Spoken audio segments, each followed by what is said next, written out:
Hello everyone, परीक्षा समाधान पे आप सबका स्वागत है। हम अपने प्राचीन भारत के इतिहास के सीरीज को इस वीडियो में आगे बढ़ाएंगे और वैदिक सभ्यता को आगे पढ़ेंगे। इस वीडियो में हम ऋग वैदिक सभ्यता की विशेषताओं को देखेंगे। तो शुरू करते हैं। ऋग वैदिक संस्कृति की विशेषताएं। तो पहली विशेषता देखते हैं, राजनीतिक संगठन। उस समय की राजनीतिक संगठन कैसा होता था। आर्य जब मध्य एशिया से भारत आए तब वे विभिन्न जनों में विभक्त थे, यानी कि आर्य अलग अलग जनों में विभक्त थे। ये जो जन थे, इनके प्रमुख कौन कहलाते थे? राजन कहलाते थे। जनों के प्रमुख को राजन कहा जाता था। किसको कहा जाता था? जनों के प्रमुख को राजन कहा जाता था। अब ये राजन जो पद था वो क्या था? वंशानुगत था। वंशानुगत मतलब राजा का बेटा राजा बनता था। तो ये पद जो था वंश के हिसाब से चलता था पद। राजा के पास असीमित अधिकार नहीं होते थे। राजा किसकी सलाह पर निर्णय लेते थे? राजा लेता था निर्णय कबायली संगठनों के सलाह पे। तो कहा जाता है कि उस समय राजा, ऋग वैदिक समय में राजा के पास असीमित अधिकार नहीं होता था। ऋग वैदिक काल में दो संस्थाएं थी, एक थी सभा और दूसरी समिति। अब इन दोनों के क्या कार्य थे? ये दोनों क्या करते थे? राजन के ऊपर नियंत्रण रखते थे। सभा और समिति दो ऐसी संस्था थी जो राजन पे नियंत्रण रखती थी। सभा और समिति, जैसे हमने देखा अभी, सभा और समिति दो संस्थाएं थी जो राजा पर नियंत्रण रखती थी। सबसे प्राचीन समिति अगर पूछे ऋग वैदिक समय की, तो सबसे प्राचीन संस्था थी विदत। विदत सबसे प्राचीन थी। अब देखते हैं सभा का क्या कार्य था और समिति का क्या कार्य था। तो सभा में वृद्ध जन एवं कुलीन व्यक्ति की संस्था थी। मतलब जो वृद्ध लोग थे और कुलीन जो अच्छे पद पे रहते थे, जो ऊंचे लोग थे, प्रतिष्ठित लोग थे, उन व्यक्तियों की संस्था थी सभा। वहीं अगर हम बात करें समिति का क्या कार्य था, तो समिति जो थी वो राजा का चुनाव करती थी। समिति क्या करती थी? राजा का चुनाव करती थी। दोनों संस्थाएं कबीले के सामाजिक, आर्थिक और धार्मिक मामलों पर विचार विमर्श करती थी। यानी कि सभा और समिति क्या करती थी? ये सामाजिक, आर्थिक और धार्मिक मामलों पर विचार विमर्श करती थी। किसके साथ करती थी? राजा के साथ करती थी। अब आगे बढ़ते हैं। बलि। बलि क्या होता था? तो प्रजा राजा को स्वेच्छा से दिए जाने वाला उपहार था। जो प्रजा देती थी, किसको देती थी? राजा को। अपनी इच्छा से दिए जाने वाला उपहार देती थी। राजा को भेंट देते थे ना लोग, तो ये वही उपहार था। इसके बदले में राजा क्या करता था? उनको सुरक्षा प्रदान करते थे। राजा सुरक्षा प्रदान करते थे। तो बलि जो था वो एक कर नहीं था, उपहार के रूप में प्रजा देती थी राजा को। अब देखते हैं, ऋग वैदिक काल में कर व्यवस्था नहीं थी। जैसे हमने पहले भी देखा कि उस समय बलि जो था वो उपहार के रूप में दिया जाता था, प्रजा देती थी राजा को, लेकिन वहां कर व्यवस्था नहीं थी। ऐसा कोई टैक्स नहीं था कि टैक्स देना ही है प्रजा को। अब देखिए, ऋग वैदिक काल में जो जन होते थे वो किस में विभक्त थे? विश में। और विश किस में विभक्त थे? ग्राम में। और ग्राम कुल में। मतलब जन से डिवाइड होके विश बनता था और विश किसमें? ग्राम में विभक्त होता था और ग्राम किसमें? कुल में।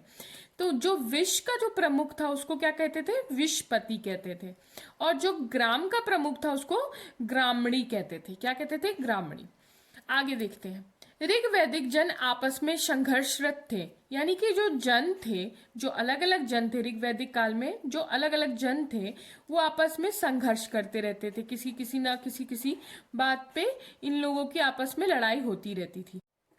ऋग वैदिक काल के 7वें मंडल में उल्लेख मिलता है दशराज युद्ध का, जो आर्य और अनार्यों के बीच में लड़ा गया था। इसमें किसकी जीत हुई थी? आर्यों की जीत हुई थी। राजा के पदाधिकारियों में आते थे पुरोहित, सेनानी, ग्रामणी और सूत। अब राजा के व्यक्तिगत सेवक कौन कौन से थे? तो उपस्थित और इभ्य जो थे वो राजा के व्यक्तिगत सेवक हुआ करते थे। अब इनमें सबसे सर्वश्रेष्ठ कौन थे? तो पुरोहित जो थे सबसे सर्वश्रेष्ठ हुआ करते थे। इनका क्या कार्य था? ये राजा के पथ प्रदर्शक, यानी कि उनको सही मार्ग दिखाने वाले शिक्षक, मित्र एवं दार्शनिक हुआ करते थे। ये युद्ध में भी जाते थे इन राजा के साथ और साथ ही विजय की कामना भी करते थे। तो जो पुरोहित होते थे राजा लोग के, वो सबसे महत्वपूर्ण हुआ करते थे।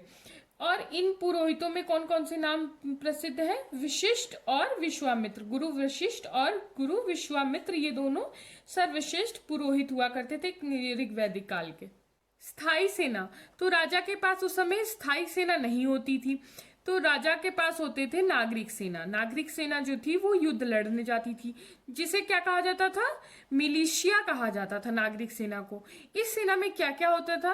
तो पैदल होते थे ये सेना, साथ में घोड़े होते थे और रथ की भी सेना होती थी इस नागरिक सेना में। जब जब युद्ध लड़ने जाना होता था राजा को, तो ये नागरिक सेना तैयार हो जाती थी, जिसको क्या कहा जाता था?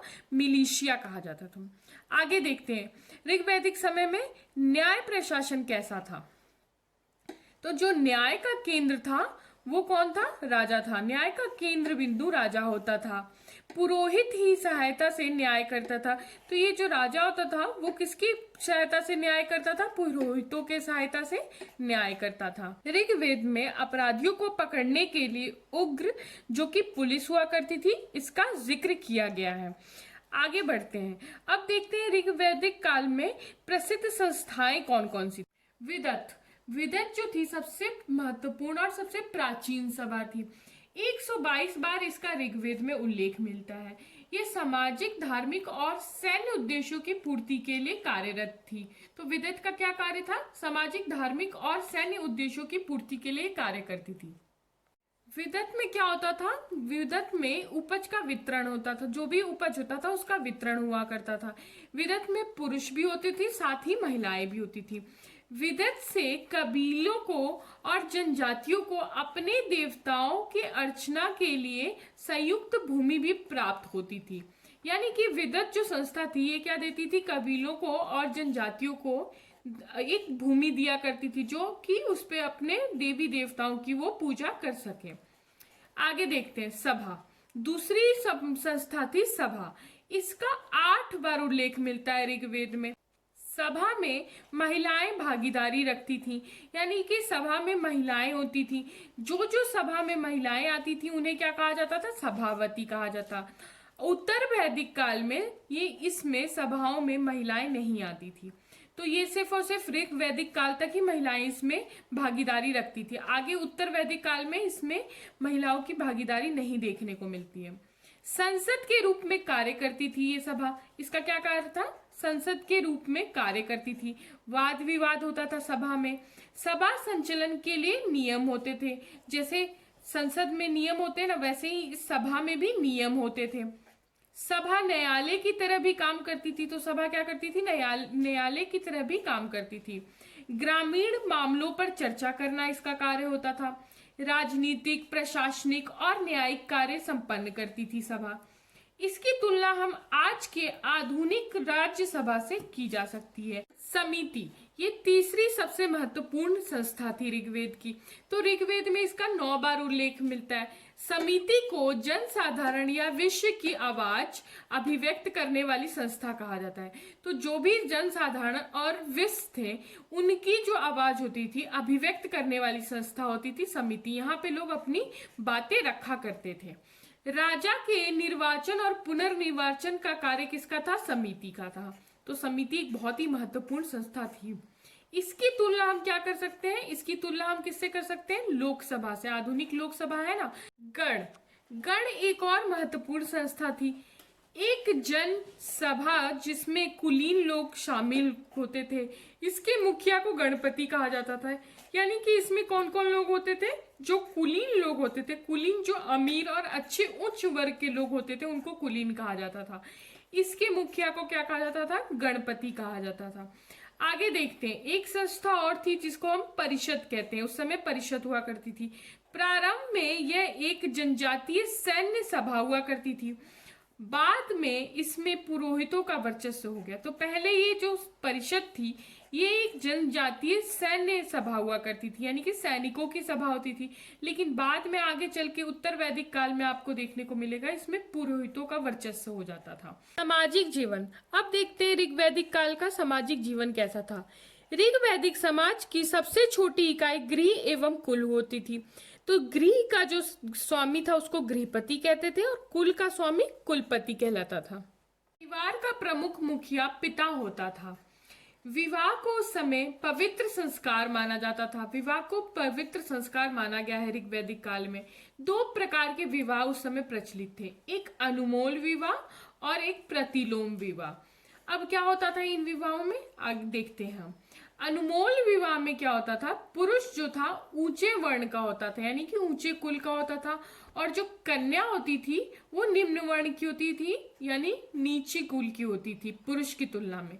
वहीं अगर हम प्रतिलोम विवाह की बात करें तो इसमें पुरुष जो है निम्न वर्ण का होता था, निम्न कुल का होता था, और जो कन्या होती थी वो ऊंचे वर्ण की यानी कि ऊंचे कुल की होती थी। स्त्रियों की दशा, पुरुष प्रधान होता था उस समय का समाज, लेकिन स्त्रियों की दशा काफी अच्छी थी। कन्याओं का उपनयन संस्कार होता था पुरुषों की तरह। उपनयन संस्कार होता है जैसे पुरुषों का जनेऊ होता है, वैसे ही स्त्रियों का भी उपनयन संस्कार उसी को कहते हैं, उपनयन संस्कार होता था। उस समय की कुछ विदुषी महिलाएं थी जिनका नाम था लोपामुद्रा, घोषा, अपाला। ये सब विदुषी महिलाएं होती थी, मतलब पढ़ी लिखी स्त्रियां थी ऋग्वैदिक काल की। स्त्रियां जो थी वो सभा और विदत में भाग लेती थी। जो संस्था थी सभा और विदत, इन दोनों में भाग लेती थी स्त्रियां। उस समय बहुपति विवाह भी प्रचलित था और नियोग प्रथा भी प्रचलित थी। जीवन भर कुंवारी रहने वाली कन्या को क्या कहा जाता था उस समय, अमाजु कहा जाता, अमाजु कहा जाता था। जीवन भर जो कन्याएं कुंवारी रहती थी उनको अमाजु कहा जाता था। दहेज प्रथा, सती प्रथा और पर्दा प्रथा, ये जो सामाजिक कुरीतियां हैं ये उस समय ऋग्वैदिक काल में नहीं होती थी। वर्ण व्यवस्था, तो ऋग्वैदिक काल में वर्ण व्यवस्था थी। 10वें मंडल के पुरुष सूक्त में वर्णन है, ऋग्वेद के 10वें मंडल में पुरुष सूक्त में कहा गया है वर्ण व्यवस्था का। इसमें कहा गया है कि एक विराट पुरुष के मुख से ब्राह्मण उत्पन्न हुए हैं, भुजाओं से क्षत्रियों का उत्पन्न हुए हैं, और वैश्य जांघों से उत्पन्न हुए हैं, और वहीं शूद्र जो है वो पैरों से उत्पन्न हुए।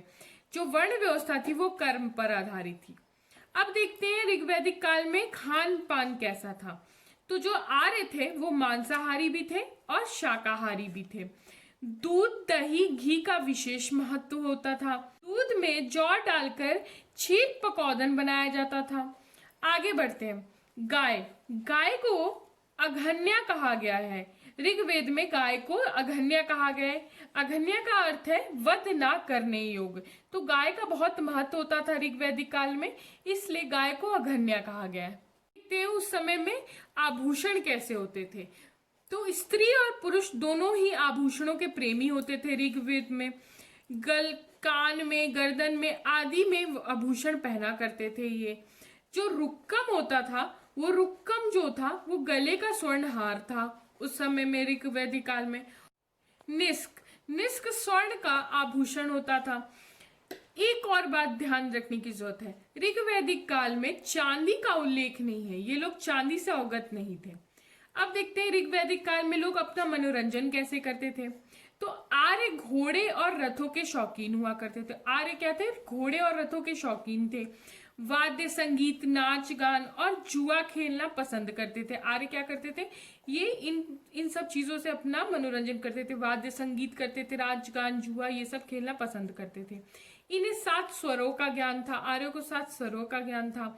मनोरंजन के लिए उत्सव और समारोह का भी आयोजन करते थे। जो आर्य थे वो क्या करते थे, उत्सव भी बनाते थे और समारोह भी करते थे। दास प्रथा, तो उस समय क्या दास प्रथा प्रचलित थी? जी हाँ, उस समय दास प्रथा प्रचलित थी। पुरुष और स्त्री दोनों दास हुआ करते थे उस समय। पुरोहितों को दक्षिणा में दास दिए जाते थे। अब देखते हैं उस समय का आर्थिक जीवन कैसा था। तो ऋग्वैदिक आर्यों का प्रारंभिक जीवन अस्थायी था। पहले आर्यों का जीवन स्थायी नहीं होता था। उस समय कृषि का महत्व कम होता था और पशुपालन का महत्व अधिक होता था। पशुओं में गाय का महत्व सबसे अधिक था। सबसे ज्यादा गाय को माना जाता था उस समय।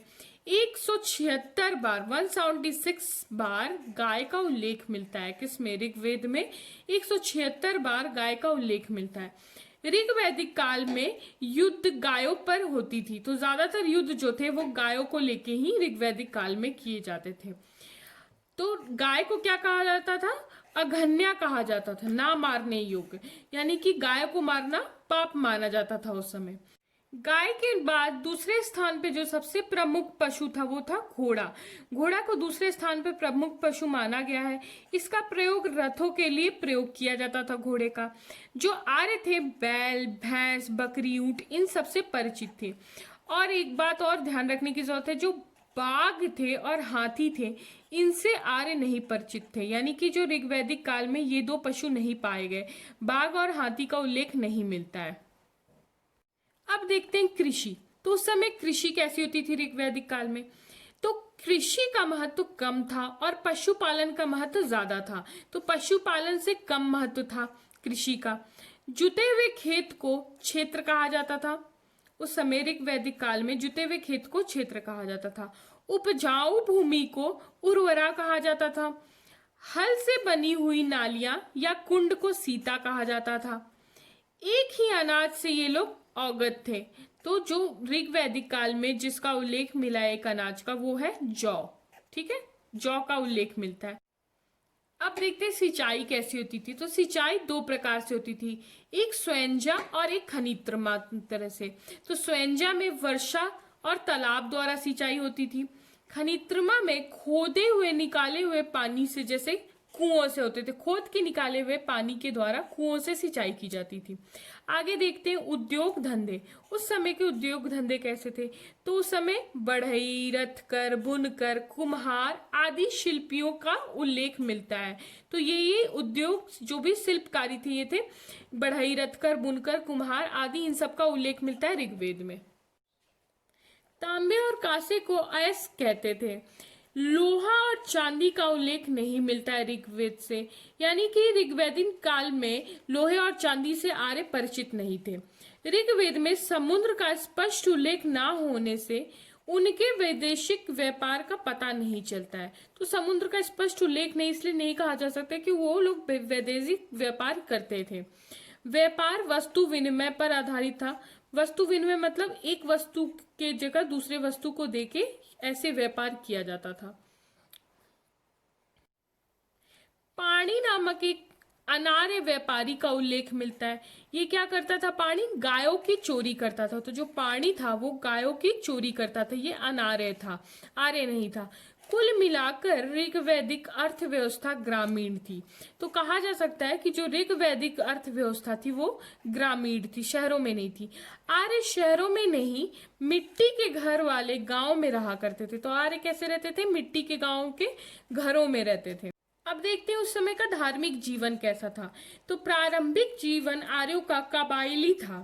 जो आर्य थे उनका जीवन प्रारंभिक कबायली था। उनके जो देवता थे, जो भी आर्य जो देवता मानते थे जिन जिन लोगों को, उनको शक्ति, प्राकृतिक शक्ति का प्रतीक मानते थे। तीन प्रकार के देवता होते थे उस समय, आकाश के देवता, अंतरिक्ष के देवता और पृथ्वी के देवता। अब देखते हैं ये आकाश के देवता में कौन कौन से देवता आते थे। आकाश के देवता में सूर्य, वरुण, मित्र और विष्णु, ये जो देवता थे वो आकाश के देवता थे। अंतरिक्ष के देवता थे इंद्र, मारुत और रुद्र। पृथ्वी के देवता थे अग्नि, पृथ्वी, सोम, बृहस्पति। आगे देखते हैं कुछ देवी देवताओं के बारे में। तो इंद्र सबसे प्रमुख देवता होते थे। ऋग्वैदिक काल में सबसे प्रमुख देवता इंद्र थे, जिनका 250 बार उल्लेख मिलता है ऋग्वेद से। अब दूसरे नंबर पे जो सबसे प्रमुख देवता थे वो अग्नि थे। अग्नि को मध्यस्थता देवता कहा जाता था। तो मानवों और देवताओं के बीच में मध्यस्थता कौन करते थे? अग्नि देवता करते थे। कहा जाता था जो भी अग्नि को समर्पित किया जाता था वो सीधे देवताओं तक कौन पहुंचाते थे? अग्नि देवता पहुंचाते थे। एकमात्र ऐसे देवता थे जिनका आकाश, अंतरिक्ष और पृथ्वी तीनों में शामिल थे। जो अग्नि देवता थे वो तीनों में शामिल थे, आकाश के भी देवता थे, अंतरिक्ष के भी और पृथ्वी के भी। अब देखते हैं वरुण देवता। वरुण देवता को वर्षा का देवता माना जाता था। ये प्राकृतिक संतुलन के रक्षक भी थे। ये प्रकृति को संतुलित करने के लिए भी के रक्षक भी थे। ये सविता, चमकता हुआ सूर्य को सविता कहा गया है। तो गायत्री मंत्र की रचना विश्वामित्र ने की है सविता के ऊपर ही। ये तीसरे मंडल में की गई है। ऋग्वैदिक काल के तीसरे मंडल में गायत्री मंत्र की रचना की गई, जैसे हमने पहले वीडियो में भी देखा। सरस्वती देवी को ज्ञान की देवी कहा गया है। और अश्विन देवता चिकित्सा के देवता थे। तो फ्रेंड्स, इसी के साथ हमारा वैदिक सभ्यता का दूसरा पार्ट यहीं खत्म होता है। इस वीडियो में हमने ऋग वैदिक सभ्यता की विशेषता देखी। आने वाले वीडियो में हम उत्तर वैदिक सभ्यता की विशेषता देखेंगे और उसी के साथ हमारा वैदिक सभ्यता समाप्त हो जाएगा। अगर आपको हमारा वीडियो पसंद आया हो तो प्लीज़ लाइक करें, जितना हो सके उतना शेयर करें और हमारे चैनल को सब्सक्राइब भी करें। Thank you everyone.